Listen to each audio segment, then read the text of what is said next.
ભગવાને મોઢું ખોલ્યું, બ્રહ્માંડના દર્શન થયા અને ત્યારે યશોદાજી ગભરાઈ ગયા કે અરે આ બાલકૃષ્ણલાલ આ તો સાક્ષાત બ્રહ્મ છે, અને આને હું ફટકારતી હતી, આને હું મારતી હતી, અરે મેં કેટલા બધા અપરાધો માથે ચડાવી લીધા, અરે એ તો સાક્ષાત પરબ્રહ્મ.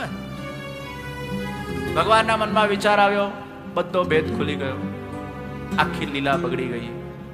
ભગવાને વૈષ્ણવી માયાને બોલાવીને કીધું, જા જઈને મૈયાને લાગ. અને વૈષ્ણવી માયા જ્યારે મૈયાને લાગી ત્યારે જઈને પાછા મૈયા એ ખોવાઈ ગયા અને બાલ ભાવ એમના અંદર જાગૃત થઈ ગયું. પાછા લાલાનો કાન પકડવા લાગ્યા. भगवान कहते हैं मुझे ऐसी मैया चाहिए जो मेरे साथ मातृभाव से मेरी सेवा करे, ईश्वर भाव से सेवा करे, ऐसी मैया नहीं चाहिए. અને ઈશ્વર ભાવથી જો સેવન કરાવવું હતું તો પછી મારે અવતાર લેવાની જરૂર શું હતી? તો એમને બે કરી શકતે બધા. તો ભગવાન ઈચ્છતા હતા કે મારા સેવનના માધ્યમથી ભક્તોના અંદર વિવિધ ભાવોનું ઉત્સૃજન કરવામાં આવે. કોઈકને ભગવાને બાલ ભાવ આપ્યો, કોઈકને સખા ભાવ આપ્યો, કોઈકને માધુરી ભાવ આપ્યો, કોઈને દાસ ભાવ આપ્યો. ये अलग अलग भगवान के भाव.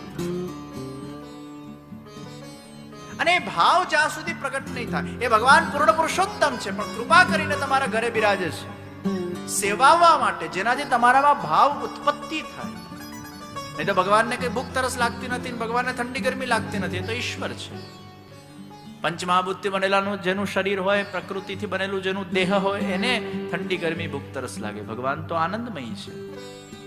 પણ જેમ એ આનંદમય બ્રહ્મ યશોદાજીના ત્યાં પૂર્ણ રીતે બિરાજમાન થયા, બાલ ભાવે બિરાજમાન થઈને જે યશોદોત સંગલાલિત કૃષ્ણ બનીને એમને જે સેવાનો સુઅવસર પ્રદાન કરે છે, એ જ સેવા પુષ્ટિ માર્ગના અંદર, આપણા ઘરરૂપી નંદાલયના અંદર વલ્લભાચાર્યજી મહાપ્રભુજી જ્યારે આપણા ઠાકોરજી પુષ્ટ કરે છે, ત્યારે એ યશોદાજી અને નંદરાયજી ના ભાવયુક્ત સેવા કરવાનો અવસર આપણને પ્રદાન થાય છે. મને એક જણાએ પૂછ્યું કે પુષ્ટિ માર્ગમાં ઠાકોરજીને પુષ્ટ ન કરીએ અને સેવા કરીએ તો ચાલે કે ના ચાલે? અને પુષ્ટ કરીને સેવા કરીએ એમાં શું ફરક? અને અપુષ્ટ સેવા એમાં શું ફરક? તો પુષ્ટ અને અપુષ્ટ સેવા એમાં ફરક શું? તો પુષ્ટાઉ કોને કહેવાય? કોઈ બરણી હોય અને બરણીમાં તમે મિશ્રી ભરો, એનો અર્થ છે પ્રાણ પ્રતિષ્ઠા. એટલે મર્યાદા માર્ગીય મંદિરના અંદર આપણે પ્રાણ પ્રતિષ્ઠા કરીએ છીએ. ભગવાનની મૂર્તિ હોય એમાં ભગવાનના પ્રાણ મૂકવામાં આવે, પછી એમાં ભગવાન પધારે અને પછી જ એ મૂર્તિનું અર્ચન, પૂજન, વંદન ઇત્યાદિ થાય. અને જો મૂર્તિ તૂટી જાય, એટલે બરણી તૂટી જાય, તો મિશ્રી એમાંથી વેરાઈ જાય. એમ મર્યાદા માર્ગના અંદર અગર ભગવાનની મૂર્તિ ખંડિત થઈ જાય તો પછી એ ખંડિત મૂર્તિની સેવા થતી નથી. એમને પછી આપણે નદીમાં કે સાગરમાં પધરાવી દઈએ છીએ, કારણ કે એમાંથી પ્રાણ જતા રહે છે. તો બરણીમાં મિશ્રી ભરવી એ પ્રાણ પ્રતિષ્ઠા છે, પણ બરણીને જ મિશ્રી રૂપ બનાવી દેવી એ સ્વરૂપ આવિર્ભાવ છે. બરણીમાં મિશ્રી નથી ભરાતી, એ બરણી જ મિશ્રી બની જાય છે. એટલે કદાચ એ બરણી મિશ્રી બને અને ખંડિત થાય તો પણ એમાંથી ભગવાનના પ્રાણ જતા રહેતા નથી, કારણ કે એ બરણી રૂપ ભગવાન સાક્ષાત મિશ્રી રૂપ બની ગયા છે. એ સ્વરૂપમાં જ્યાં ભગવાનની આંખ છે, જ્યાં ભગવાનનું નાક છે, જ્યાં ભગવાનના નેત્ર છે, જ્યાં ભગવાનના હાથ અને પગ છે, ત્યાં ભગવાનનો પૂર્ણ સ્વરૂપ આવિર્ભાવ થઈ જાય છે. એટલે કદાચ એ પગ ભાંગે પણ તો એમાંથી ભગવાન ભાંગતા નથી. એ ખંડિત સ્વરૂપની સેવા પુષ્ટિ માર્ગમાં થાય છે, અગર એ સ્વરૂપ આવિર્ભૂત કરેલું છે તો. તો પુષ્ટાઉ અને અપુષ્ટ પ્રાણ પ્રતિષ્ઠા એમાં ભેદ છે. હવે પુષ્ટાઉ અને અપુષ્ટ એમાં શું ભેદ છે? તો કહેવામાં આવ્યું કે તમે અપુષ્ટ ઠાકોરજીની અગર સેવા કરો છો, જેની પ્રાણ પ્રતિષ્ઠા પણ નથી થઈ કે સ્વરૂપ આવિર્ભાવ પણ નથી થયું, તો ભગવાન તમારો ભાવ સ્વીકારે છે. મૌલેશભાઈ અમેરિકામાં રહેતા હોય અને રાજકોટની એમની ઓફિસના અંદર કોઈ વ્યક્તિ આવે અને મૌલેશભાઈના બહુ વખાણ કરે, અને પછી સોનલબેન મેસેજ પહોંચાડે કે ભાઈ આવ્યા હતા, તમારા બહુ વખાણ કરતા હતા, એટલે તમે પ્રસન્ન તો થાવ ને અને નોંધ તો લો ને. તો એ જ છે કે તમે નથી અને તમારી કોઈક સેવા કરે છે કે તમારા કોઈક વખાણ કરે છે કે તમારી કોઈ સ્તુતિ કરે છે, તમે નથી ત્યાં પણ એ સ્તુતિ તમારા સુધી પહોંચે છે. અને એક છે કે તમે ત્યાં સાક્ષાત છો અને તમારા સામે બેસીને પેલો વ્યક્તિ તમારી સેવા કરે અને એ સેવાને તમે ફીલ કરી શકો. એ જે સેવાને તમે ફીલ કરી શકો એને આપણે પુષ્ટાવેલી સેવા કહીએ છીએ, કે ત્યાં ઠાકોરજી સાક્ષાત બિરાજમાન થઈને એના ઘરમાં એને એ સેવ્ય સ્વરૂપે એને સેવાનો અવસર પ્રદાન કરે છે. એ ભગવાનને ઠંડી લાગે, એ ભગવાનને ગરમી લાગે, એ ભગવાનને ભૂખ લાગે, એ ભગવાનને તરસ લાગે, એ ભગવાન સાક્ષાત તમારા ઘરે બિરાજમાન છે. નંદાલયમાં જેમ ભગવાન બિરાજ્યા એમ તમારા ઘરે બિરાજમાન થાય. આ પુષ્ટાવેલી સેવા. અને જે અપુષ્ટ ઠાકોરજી છે ભગવાનનું એક મૂર્તિ છે, અને એના સામે તમે સેવન કરો, સ્તુતિ કરો, પાઠ કરો, એટલે ભગવાન જ્યાં બિરાજતા હશે ત્યાં એ મેસેજ પહોંચે છે. ત્યારે ભગવાન તમારો ભાવ સ્વીકાર કરે છે, અને જ્યારે પુષ્ટ થઈને ઠાકોરજી બિરાજમાન થાય છે ત્યારે ભાવ અને સેવા બંને સ્વીકાર કરે છે. તો એ પુષ્ટિ માર્ગમાં ઠાકોરજીને પુષ્ટાવીને ઠાકોરજીની વિવિધ ભાવે આપણે સેવા કરીએ છીએ. તો બાલ ભાવ, સખા ભાવ, દાસ ભાવ, માધુરી ભાવ. દૂધને તમે ગરમ કરો, થોડુંક ગરમ કરો, એમાં સોંધાસ આવે. જેમ જેમ દૂધ ઉકળતું જાય એમ દૂધમાં સોંધાસ આવતી જાય. તો એ સોંધાસ છે એ વાત્સલ્ય ભાવ છે. કે ભગવાનમાં જ્યારે તમને વાત્સલ્ય ભાવ પ્રગટ થાય છે ત્યારે દૂધના ઉકળવાથી જે એના અંદર એક સોંધાસ આવે છે, એમાં પાણીના અંશ ધીરે ધીરે બળતા જાય છે, અને એ તમારો બાલ ભાવ, વાત્સલ્ય ભાવ એ સોંધાસ વાળો તૈયાર થાય છે. પછી હજી દૂધ ઉકાળો, હજી દૂધ ઉકાળો, હજી દૂધ ઉકાળો, એમાં સખા ભાવ પ્રગટ થાય છે. હજી વધારે ઉકળેલું દૂધ એ સખા ભાવ છે. અને એ સખા ભાવ જ્યારે હજી ઉકળતું જાય, હજી ઉકળતું જાય, હજી ઉકળતું જાય, ત્યારે એમાં માધુરી ભાવ પ્રગટ થાય છે. અને માધુરી ભાવ એટલે બાસુંદી છે. તો એ દૂધની જે બાસુંદી, એ દૂધનું જે શ્રેષ્ઠ સ્વરૂપ છે એ માધુરી ભાવ છે. તો વાત્સલ્ય ભાવ, સખા ભાવ અને માધુરી ભાવ, એ માધુરી ભાવ એ ભક્તિનું પરમ ફલ છે. કે જ્યારે ભગવાન એ સાક્ષાત એના અલૌકિક પતિ સ્વરૂપે એને સંપૂર્ણ રસનું દાન કરે છે, એને ભગવાન બધા જ પ્રકારના અલૌકિક ફળ પ્રદાન કરે છે. એ ભગવાનનો માધુરી ભાવ છે, જે બહુ જ સિલેક્ટેડ અંતરંગ જીવોને ભગવાન પ્રદાન કરે છે. એ બધાના અંદર માધુરી ભાવ પ્રગટ થતો નથી. બધાના અંદર વાત્સલ્ય ભાવ પણ પ્રગટ નથી થતો. બધાના અંદર પહેલા તો સાક્ષાત ભાવ પણ પ્રગટ થતો નથી. પહેલા સાક્ષાત ભાવ, પોતાના ઘરે બિરાજમાન ઠાકોરજીમાં સાક્ષાત ભાવ, આ ઘરે સાક્ષાત બિરાજે છે. એકવાર એક બેન ઠાકોરજીની સેવા કરતા તો કઈક ભૂલથી જારીજી ભરવાનું ભૂલી ગયા હશે, તો અડધી રાત્રે ઠાકોરજીએ સપનામાં એને લાત મારી કે મારી જારી ભર. અને ખરેખર જ્યારે જોવા ગયા સેવા કક્ષના અંદર તો જારી ખાલી હતી. ભગવાને સ્વપ્નના માધ્યમથી એને અનુભૂતિ કરાવી. तो पहला साक्षात भाव, मेरे घर पे जो ठाकुर जी है वो कोई पत्थर नहीं है, वो कोई कागज नहीं है, એ પિત્તળ નથી, આ સાક્ષાત પરબ્રહ્મ એ મારા ઘરે બિરાજે છે અને એ મારા સ્વામી છે અને હું એમનો દાસ છું. આ ભાવ પ્રગટ કરવો પડશે. ભાવ વગર બીજો સ્ટેપ જ નથી. જો સાક્ષાત ભાવ જ નથી તો એ ખાલી પથ્થર છે, એ કાગળ છે, એ પિત્તળ છે. फिर तो पत्थर को नहलाने जैसा हुआ. पर वो पत्थर में पूर्ण पुरुषोत्तम विराजते हैं, वो साक्षात।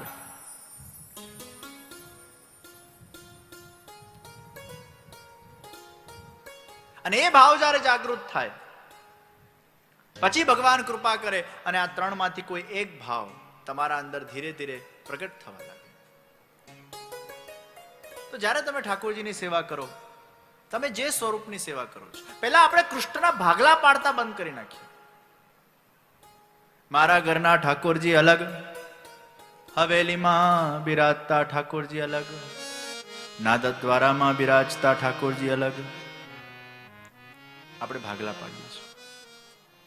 નાથદ્વારામાં જે શ્રીનાથજી બિરાજે છે એ તમારા ઘરે છે, અને તમારા ઘરે જે છે એ નાથદ્વારામાં છે.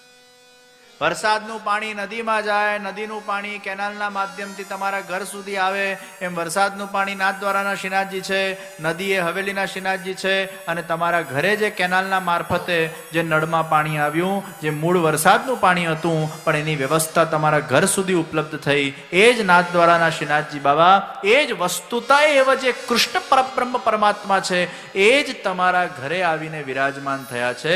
જ્યારે ઠાકોરજીનો આવિર્ભાવ કરવામાં આવે છે ત્યારે એ જ પરબ્રહ્મ તત્વ, એ શ્રી કૃષ્ણનું ધ્યાન અને ચિંતન કરીને એ ભાગવતજીના જે જન્મ પ્રકરણના જે શ્લોકો છે એ શ્લોકોનું ગાન કરીને વલ્લભકુલ દ્વારા એ ઠાકોરજીના અંદર એ પરબ્રહ્મ તત્વનું એમાં આવિર્ભાવ કરવામાં આવે છે. તો ये कृष्ण जो तुम्हारे घर पर विराजमान है वो साक्षात है, परब्रह्म है, ये भाव को जागृत करना है. तो नाथ द्वारा जाओ ત્યારે એ જ દર્શન કરવાનું છે, દ્વારકા જાઓ ત્યારે એ જ દર્શન કરવાનું છે, હવેલીમાં જાઓ ત્યારે એ જ દર્શન કરવા. એમાં ભેદ વૃત્તિ નથી રાખવાની કે આ અલગ અને મારા ઘરનો અલગ. એ જ મુખડું તમારા સામે આવવું જોઈએ. એ તમારા ઘરના ઠાકોરજીનું જે મુખારવિંદ છે એ જ મુખારવિંદને મનમાં સમાહિત કરીને એ ઠાકોરજીના દર્શન કરવાના છે. તમને બધે એ જ દેખાવો જોઈએ, આ એનું જ રૂપ છે. જ્યારે ભેદ આવશે, અત્યારે હું બાલકૃષ્ણલાલજી બોલું અને બાલ લીલાઓને આપણે શ્રવણ કરતા હોઈએ ત્યારે તમારા મનમાં કોઈ બીજા બાલકૃષ્ણલાલજી, આ અલગ અને મારા ઘરના અલગ, આ ભેદ વૃત્તિ ન જોઈએ. આ જેની હું કથા સાંભળું છું એ મારા જ ઘરમાં બિરાજમાન છે, જેની હું નિત્ય સેવા કરું છું, એ કથાનું હું શ્રવણ કરું છું, જે મારા ઘરમાં બિરાજતા કૃષ્ણ છે. અને એ ભાવ જ્યારે તમારામાં જાગૃત થશે તો એ કથા તમારા ઘરમાં બિરાજતા ઠાકોરજી માટે તમારા ભાવને વધારનારી બનશે. પણ આ ભાગવતના કૃષ્ણ અલગ ને મારા ઘરના અલગ, આ ભેદ પાડશો તો તમારો ભાવ વધશે જ નહીં. એ કથા તમારા ઘરના ઠાકોરજી માટે તમારો ભાવ વધારનારી બનવી જોઈએ. तो पहले साक्षात भाव, वो श्रद्धा से भगवान प्रकट होते. तो पहला श्रद्धा જોઈએ, સાક્ષાત ભાવ.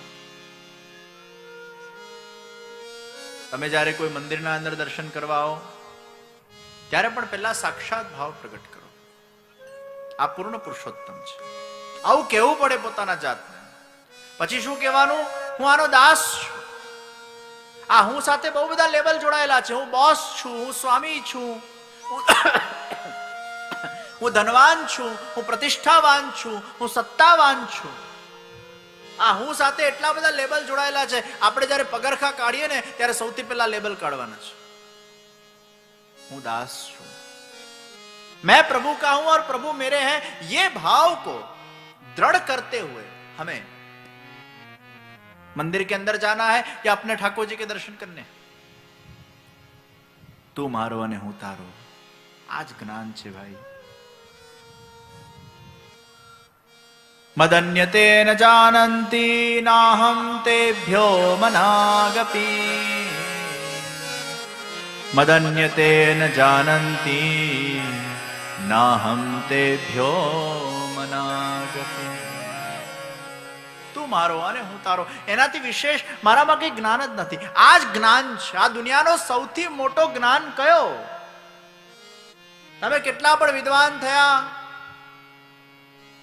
તમે કેટલી પણ પોથીઓ વાંચી, તમે કેટલી પણ કથાઓ શ્રવણ કરી, પણ આ જ્ઞાન જો તમારામાં પ્રગટ ના થયો કે હું ભગવાનનો છું, ભગવાન મારો છે, તમે શૂન્ય છો. એ ડિગ્રી મેળવ્યા પછી પણ તમે ત્યાંના ત્યાં જ છો. ટ્રેડમિલ પર ખાલી તમે જોગિંગ જ કરી છે ભાઈ, પહોંચ્યા કશે નથી, ખાલી કેલોરીઓ ભાડી છે. ટ્રેડમિલ પર તમે જોગિંગ કરો ને, કેલોરીઓ બળતી જાય, પહોંચો કશે જ નહીં. એમ કથાઓ સાંભળેલી વ્યર્થ છે અગર આ ભાવ જાગૃત ન થાય. તું મારો અને હું તારો. એક સંત અને એક નાવિક જતા હોય છે નાવમાં. એટલે સંતે પેલા નાવિકને કીધું, તને સંસ્કૃતનું જ્ઞાન ખરું? નાવિક કે ના. તને અંગ્રેજીનું જ્ઞાન ખરું? નાવિક કે ના. તને શાસ્ત્રોનું જ્ઞાન ખરું? નાવિક કે ના. બોટ મધ્યમાં આવી, બોટમાં કાણું પડ્યું, પાણી ભરાવા લાગ્યું. નાવિકે કીધું, તમને તરવાનું જ્ઞાન ખરું? સંત કે ના. તો તમારું જીવન વ્યર્થ, કારણ કે હવે આ નાવ ડૂબવાની છે. તમે કેટલાય શાસ્ત્રોનું જ્ઞાન મેળવ્યું, કેટલાય સાહિત્યનું જ્ઞાન મેળવ્યું, કેટલીય ભાષાનું જ્ઞાન મેળવ્યું, પણ હવે આ નાવ ડૂબવાની છે. જો તરતા ના આવડતું હોય તો તમારી આ જ ક્ષણ સમાપ્ત થઈ જવાની છે. કારણ કે હું તો ચાલ્યો, મને તરતા આવડે છે, અને તમે ડૂબવાના છો ભાઈ. એમ જીવનના અંદર કેટલા પણ શાસ્ત્રો વાંચ્યા હોય, કથાઓ તમે શ્રવણ કરેલી હોય, પણ આ જ્ઞાન પ્રગટ ના થયું હોય કે હું ભગવાનનો ને ભગવાન મારો. એટલે જ કહેવામાં આવ્યું, 2.5 અક્ષર પ્રેમ કા પઢે સો પંડિત હો. તું મારો અને હું તારો, આ શ્રેષ્ઠ જ્ઞાન છે. આ બધું જ મારા પ્રભુની લીલા છે, આ જ્ઞાન છે. તથૈવ તસ્ય લીલેતિ મત્વા ચિંતામૃતમ ત્યજે. તથૈવ તસ્ય લીલેતિ મત્વા ચિંતામૃતમ ત્યજે. આ જગત એ ભગવાનની ક્રીડા છે, આ જ્ઞાન છે. આ જગતના અંદર હું કેવલ એક નિમિત્ત પાત્ર છું, આ જ્ઞાન છે. આ જગતના તારક, આ જગતના ઉદ્ધારક, મને બનાવનાર એ ઈશ્વર છે, આ જ્ઞાન છે. આ ઈશ્વર સાથે મારો સનાતન સંબંધ છે, આ જ્ઞાન છે. એ ઈશ્વરની ઈચ્છાથી જ આ વિશ્વના અંદર દરેક વસ્તુ થાય છે, આ જ્ઞાન છે. હું તો ખાલી એક પાત્ર ભજવવા આવ્યો છું, જ્ઞાન છે. ભક્તિ કે છે આ બધું ભગવાનનું છે ને ભગવાન કરે છે. માયા કે છે આ બધું તારું છે ને તું કરે છે. આ તારું છે ને તું કરે છે, આ અજ્ઞાન છે. આ ભગવાનનું છે ને ભગવાન કરે છે, આ જ્ઞાન છે. આ જ્ઞાન અગર વ્યક્તિમાં પ્રગટ થઈ જાય છે તો એને કોઈ જાતે પ્રસન્નતા કે શોકમાં એ પડતો નથી. સાક્ષી ભાવ એ વાદળા જયા કરે છે આકાશના અંદર, પણ એ પોતે એમાં જોડાતો નથી, એમાં લિપ્ત બની જાય છે. આ જ જ્ઞાન છે. અને આ જ્ઞાન જેમાં પ્રગટ થઈ જાય એ વ્યક્તિ દરેક પરિસ્થિતિનો સ્વીકાર કરી શકે છે. ये सब मेरे प्रभु की लीला. એ કવિએ બહુ સરસ વાત કરી, શ્યામ તારી વાસરી બનીને વાગવું છે મારે, અરે સુર ક્યારે કયા છેડવા એ જોવાનું તારે. શ્યામ તારી વાસરી બનીને वागो છે મારે. ये ज्ञान है. अरे भगवान मैं तो एक बांसुरी हूं, आप मुझे बजाओ. જે બાંસુરી શરણાગત થઈ જાય છે ભગવાનના દરોષ્ટને, હે શ્યામ હું તો તારો એક વાદ્ય છું, તું મને વગાડ. हे श्याम मैं तो तेरी एक कठपुतली हूं, तुम मुझे नचा. हे श्याम मैं तेरा एक खिलौना हूं, खेल मेरे साथ. બેબી ડોલ સાથે કેવી રમે નાની છોકરીઓ? પછી બેબી ડોલ ને ઘણી વાર આમ મરોડી કાઢે, તોડી કાઢે, હાથના છૂટા કરી નાખે, મુંડી છૂટી કરી નાખે, પછી પાછું ભેગું કરી નાખે. અને બેબી ડોલ બિચારી આમ સહન કર્યા કરે. એ બેબી ડોલ નું એક જ લક્ષ્ય છે, તું રમ મારા સાથે. પણ એ બેબી ડોલ બહુ પે પે પે પે કરે તો બાળકને મજા આવે ના આવે. આપણે આ જગતના અંદર ભગવાનના એક રમકડા થઈને આવ્યા છે ભાઈ. આપણે બધા બેબી ડોલ છે ભગવાનની, એ રમે છે આપણા સાથે, ખેલતે હે. કોઈક વાર હાથ ભાંગી કાઢે, પગ ભાંગી કાઢે, કોઈક વાર ડિટેચમેન્ટ કરી નાખે, પણ બહુ પે પે નહીં કરવું. ભગવાન કે મજા નથી આવતી તારા સાથે રમવામાં. અરે मैं भगवान का एक खिलौना हूं, भगवान तुम मेरे साथ खेलो, ये ज्ञान. આટલું જ જ્ઞાન એ વ્યક્તિમાં જ્યારે થઈ જાય છે ત્યારે જગતના દરેક વિષયને, દરેક સિચ્યુએશનને, દરેક પરિસ્થિતિનો એ વ્યક્તિ સહજ સ્વીકાર કરે છે. તો હું ભગવાનનો છું, ભગવાન મારો છે, આ સાક્ષાત ભાવ, આ દાસ ભાવ. અને એનું પહેલું સંસ્કાર જ વ્યક્તિ બ્રહ્મ સંબંધના દિવસે લે છે. એ તુલસી પત્ર હાથમાં લઈને ભગવાનના સામે કંઠી પહેરીને, સહસ્ત્ર વર્ષોથી એ ભગવાન તમારાથી હું વિખૂટો પડેલો છું, તમને મેળવવા કે મળવા માટે જે મારા અંદર તાપક ક્લેશ હોવું જોઈએ હજી સુધી પ્રગટ થયું નથી. હું મારું દેહ, ઇન્દ્રિય, પુત્ર, પરિવાર આદિ સાથે આપના શ્રી ચરણારવિંદોમાં હું સમર્પિત થઉં છું. એ કૃષ્ણ હું તમારો છું, શ્રી કૃષ્ણ શરણમ. આ બ્રહ્મ સંબંધ છે. એટલે બ્રહ્મ સંબંધ એ સિદ્ધિ નથી, પણ સિદ્ધિ સુધી પહોંચવાનું પ્રથમ ચરણ છે. કોલેજમાં એડમિશન લઈએ તો ડિગ્રી નથી મળવાની એ જ દિવસે, પણ ડિગ્રી મેળવવા માટે એડમિશન છે. એમ પુષ્ટિ ભક્તિ માર્ગના અંદર ભગવાનના ગોલોકધામ સુધી પહોંચવા માટેનું જે પહેલું ચરણ છે એનું નામ બ્રહ્મ સંબંધ છે. કે એમાં એ સંસ્કાર જાગૃત થાય છે. જે ભગવાનથી વિખૂટો પડીને એ ભગવાનને ભૂલી ગયો છે, ભગવાનના સંબંધને ભૂલી ગયો છે, તો એ બ્રહ્મ સંબંધના માધ્યમથી એ ભક્તિ આશ્રમની શરૂઆત થાય છે. જેમ શરીરના શરીર સાથે લગ્ન થાય ત્યારે ગૃહસ્થ આશ્રમની શરૂઆત થાય, એમ આત્માના પરમાત્મા સાથે બ્રહ્મ સંબંધ રૂપી લગ્ન થાય ત્યારે ભક્તિ આશ્રમની શરૂઆત થાય. શરીરના શરીર સાથે લગ્ન થાય ત્યારે મંગલસૂત્ર પહેરાય, આત્માના પરમાત્મા સાથે લગ્ન થાય ત્યારે કંઠી પહેરાય. એ જ્ઞાન શક્તિ અને ક્રિયા શક્તિના મધ્યમાં ગળામાં આપણે કંઠી પહેરીએ છીએ. એટલે જ્ઞાન શક્તિ અને ક્રિયા શક્તિને જે ભેગું કરે એને ગળું કહેવાય. એટલે ગળા કાપવાની વાત કરીએ છીએ. એ ગળું કાપો એટલે જ્ઞાન શક્તિ અને ક્રિયા શક્તિનું ડિટેચમેન્ટ થયું, એ છૂટું પડ્યું એકબીજા સાથે. અને એ ઇન્ટરસેક્શનમાં જ્યારે તમે કંઠી પહેરો છો, અને મહાપ્રભુજીએ બહુ સુંદર એનું અર્થઘટન કર્યું કે જે કંઠી પહેરીને સ્નાન કરે છે એને પ્રયાગ તીર્થનું ફળ મળે છે.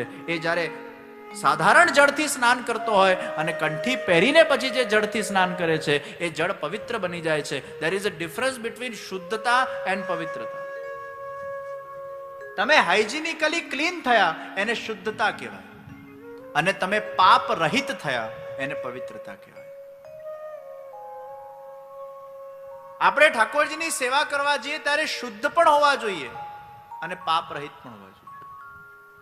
એ કંઠી પહેરીને જે વ્યક્તિ સ્નાન કરે છે એ તત્પૂરતું પાપ રહિત બને છે. પૂર્ણ પાપનો એમાં નિવૃત્તિ થતી નથી, પણ સેવા કરતા સુધી એ સમય પૂરતો એ પાપ રહિત બની જાય છે. તો શુદ્ધ અને પવિત્ર એટલે કંઠીને આપણે ધારણ કરીએ છીએ. બ્રહ્મ સંબંધ લીધા પછી એ સેવકનો યુનિફોર્મ છે, કંઠીને પહેરવું. તો બ્રહ્મ સંબંધ લીધા પછી તુલસીની 2 માળા આપણે પહેરીએ છીએ. એક નામ દીક્ષાની, બીજું બ્રહ્મ સંબંધ દીક્ષાની. એક રાધાજીના ભાવથી, બીજું કૃષ્ણના ભાવથી. એક ગુરુના ભાવથી, બીજું ગોવિંદના ભાવથી. એમ 2 કંઠીને આપણે ધારણ કરીએ અને કંઠી અંત સમય સુધી એના ગળામાં રહે. અને જ્યારે એ સદગત આત્મા ભગવાનના ગોલોક ધામમાં જાય પછી એના પાછળ માલા પેરામણી કરવામાં આવે, એમાં કંઠીની પેરામણી થાય છે. કંઠી એને પહેરાવવામાં આવે છે.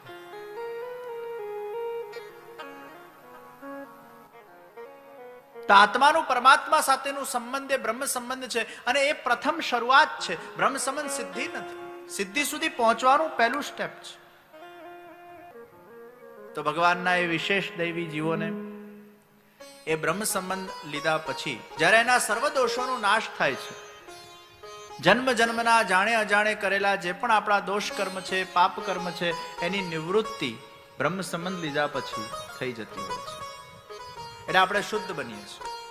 પછી ભગવાનની સેવા કરવાની છે. એ બીજને પલ્લવિત કરવા માટે, જે ભગવત સંબંધ રૂપી બીજ આપણા અંદર છે એને પલ્લવિત કરવા માટે બાલ ભાવ, સખા ભાવ, માધુરી ભાવ, સાક્ષાત ભાવ યુક્ત આપણે ઠાકોરજીની સેવા કરીએ છીએ, જેનાથી એ બીજ પલ્લવિત થાય. અને એ બીજ અગર એ વૃક્ષ થવાની એમાં સંભાવના હશે, ફળ આપવાની સંભાવના હશે, તો એ સર્વાત્મ ભાવ સુધી પહોંચશે અને જનજનમાં પ્રત્યેક કણકણમાં એને ઈશ્વરના દર્શન થાય, એને સર્વાત્મ ભાવ એના અંદર જાગૃત થાય. પણ એ બીજની જે સંભાવના હશે એ કડીરૂપ બીજ કડી સુધી જ પહોંચશે, વૃક્ષરૂપ વૃક્ષ સુધી પહોંચશે અને ફલરૂપ બીજ ફલ સુધી પહોંચશે. એની જે સંભાવના ભગવાને પહેલાથી નિર્ધારિત કરેલી હશે, બ્રહ્મ સંબંધ લીધા પછી એને એ જ ફળની પ્રાપ્તિ થશે. પુરુષાર્થ કરના ઉસકા ધર્મ है, साधन करना उसका धर्म है, सिद्धि प्राप्त करवाना, सफलता प्राप्त करवाना वो ईश्वर के हाथ की बात है. इसलिए पुरुषार्थ करते जाओ, कर्म करते जाओ, फल की इच्छा के बिना वो फल ईश्वर प्रदान करता है. तो भाव वगर दुनिया नकामी છે ભાઈ. પહેલા ભાવ જોઈશે. મને એક જણું કે આ કેવી તમારા પુષ્ટિ માર્ગની સેવા, ભગવાનને નવડાવો, ભગવાનને અત્તર લગાડો, ભગવાનને શિંગાર કરો, હે આ તો બધા ઘેલાઓ છે. આવું કે પુરુષોને અમુકને ના ફાવતું હોય આવું બધું. એ કે આ બધું અમારું કામનું નહીં. આ તો બધા. ત્યારે મારે લોકોને કેવું પડે કે ભાઈ તમે લોકો પણ ભૌતિકવાદના અંદર ઘણા ઘેલા વિદ્યા કરો છો, ત્યારે જ્ઞાની લોકોને ઘેલું જ લાગે છે. એમાંય ભાવ તો હોય જ છે, લૌકિક ભાવ હોય છે. ભાવ વગર લૌકિકમાં ના જીવાય ને અલૌકિકમાં ના જીવાય. યાદ રાખજો, ભાવ તો જોઈશે જ. એ મોડ જોઈશે.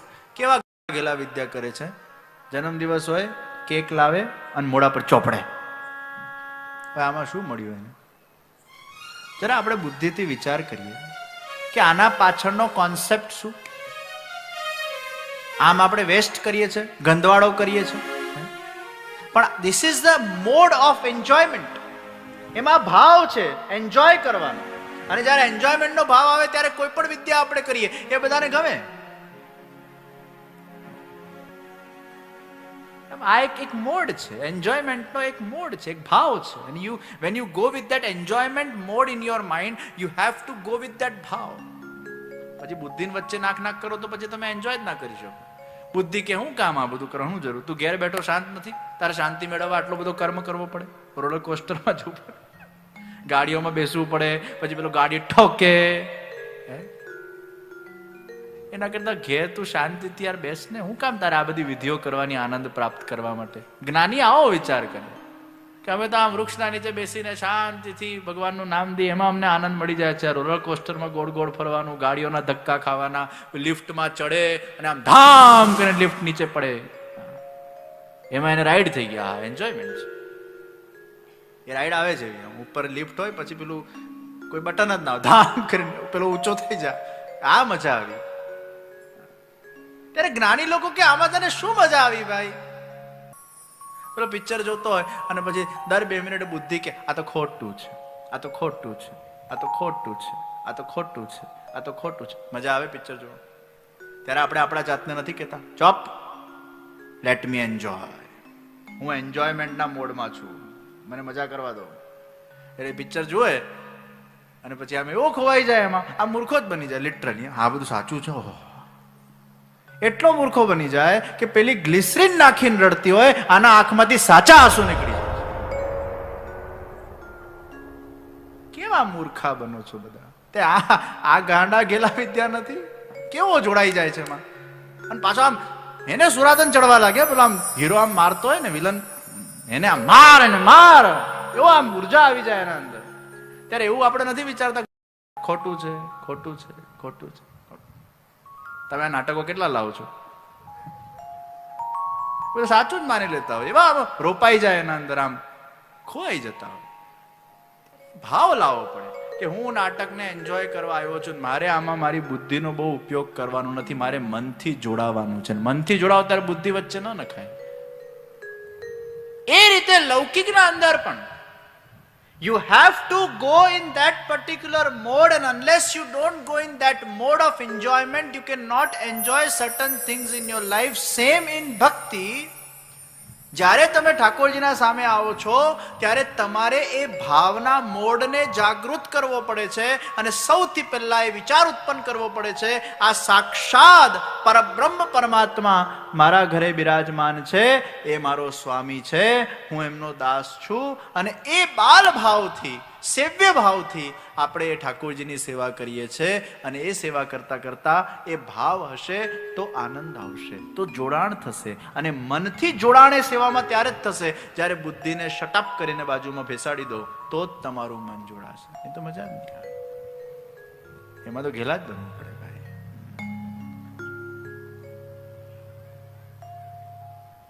આપણા સૌરાષ્ટ્રના લોકો બહુ સરસ કહે, દૂરી જનને કેવું હોય તે કેજો રે, દૂરી જનને કેવું હોય તે કેજો રે, વાલા મારા હૃદય કમળ મારે જો રે, વાલા મારા હૃદય કમળ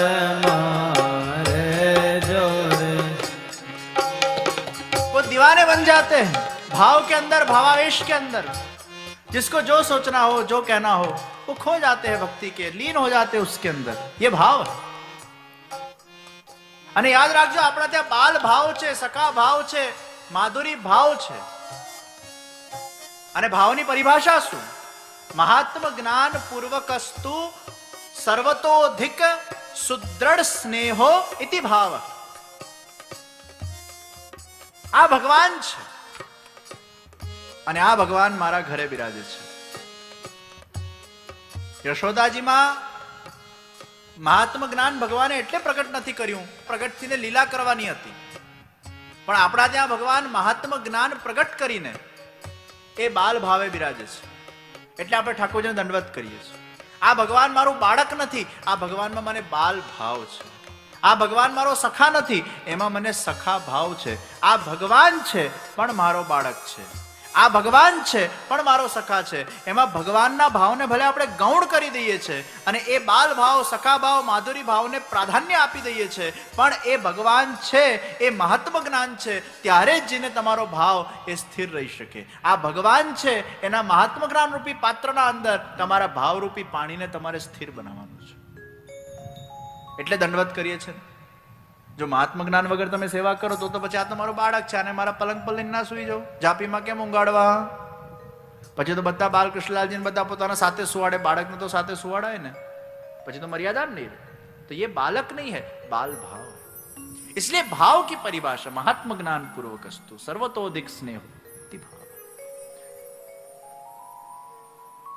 नहीं तो પછી દંડવત કેમ કરવાના આપણે? આ તો બાળક છે. એટલે મહાત્મ જ્ઞાન પૂર્વક આપણા ત્યાં સેવા છે. અને વિરુદ્ધ ધર્માશ્રય લીલા ભગવાન કોઈક વાર બાલ ભાવમાં બિરાજે, કોઈક વાર મધુર ભાવમાં બિરાજે, કોઈક વાર નિકુંજ ભાવથી સેવા થાય, કોઈક વાર નંદાલય ભાવથી સેવા થાય. એ સર્વ ભાવ યુંજિત. નહીં તો પછી પ્રશ્ન થાય, આ બાલ ભાવ છે તો આટલો મોટો 56 ભોગ ભગવાન કેમ ખાય? નાનું બાળક આટલું બધું ખાય? પણ ત્યાં પછી બાલ ભાવ નથી, એ વિવિધ ભાવ છે. એ ચિત્તને જોડવા માટે આ ભાવ તત્વ વિદ્યમાન છે. તો ભગવાને મોડું ખોલ્યું અને બ્રહ્માંડના દર્શન થયા, વૈષ્ણવી માયા આવી અને પાછું યશોદાજી માતૃભાવમાં પ્રગટ થયા. ભગવાન અલગ અલગ લીલાઓના માધ્યમથી વિવિધ ભાવને ઉત્સૃજન કરે છે ભક્તોના અંતઃકરણ અને હૃદયના અંદર. गोकुल में भगवान की ये सुंदर लीलाएं चल रही हैं. असुरों नो बहुत त्रास थवा लाग्यो. नंदरायजीए नक्की कर्યું કે गोकुल में से हम वृंदावन तरफ जाए અને વૃંદાવનની યાત્રા. વસુદેવજી તો મથુરામાં બિરાજે છે, પણ નંદરાયજી ના મનમાં ભાવ જાગૃત થયો કે હવે અમે ગોકુળ છોડીને वृंदावन तरफ जाइए. भगवान वसुदेव जी के वहां प्रकट होकर मथुरा से गोकुल पधारे. अब गोकुल से वृंदावन पधार रहे हैं. સ્થળ બદલવાથી શાંતિ ન મળે, પણ મન બદલવાથી શાંતિ મળે. નંદરાયજી ભલે વિચાર કરે કે ગોકુળથી વૃંદાવન જઈશું તો શાંતિ મળશે, પણ ત્યાં અસુરો તો આવવાના છે. જ્યાં ભગવાન છે ત્યાં સુર પણ આવવાના, અસુર પણ આવવાના. એટલે યમનાષ્ટકમાં મહાપ્રભુજીએ કીધું ને, સુરાસુર સુપૂજિત. સુર પણ જેમની પૂજા કરે છે ને અસુર પણ જેમની પૂજા કરે છે. ભગવાન તો બંને માટે સરખા છે. પેલા ભયથી કરે છે, આ ભાવથી કરે છે. એ અસુરોને બનાવનાર પણ ભગવાન જ છે. અને ભગવાનના દ્વારા જ્યાં સુધી એમનો ઉદ્ધાર ન થાય, એમને મોક્ષ નહીં મળે. દુનિયામાં સ્થળ બદલવાથી શાંતિ નહીં મળે, મન બદલવાથી શાંતિ મળશે.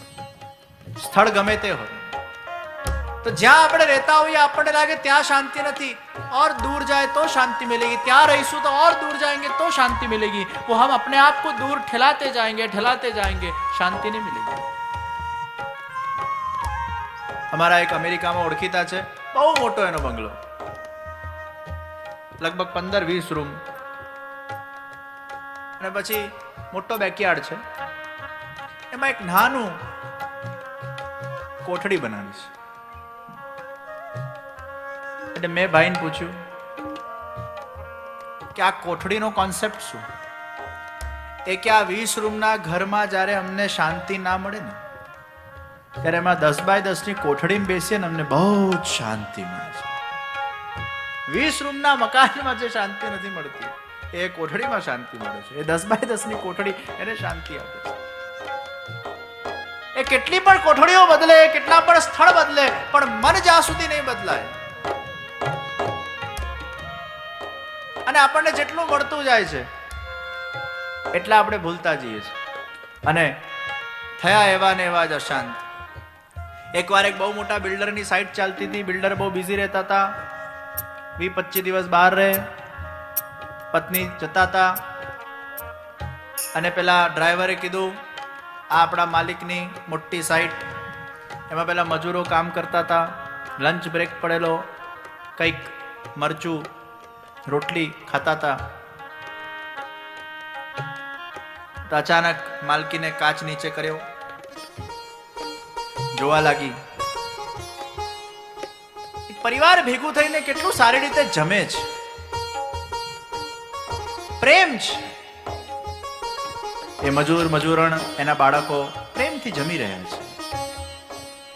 પેલી માલકીન વિચાર કરે કે પૈસો તો ખૂબ છે, પણ આજે પ્રેમી પાસેનો સમય નથી. કાશ આ મજૂરણ જેવું પ્રેમ મને મળતે.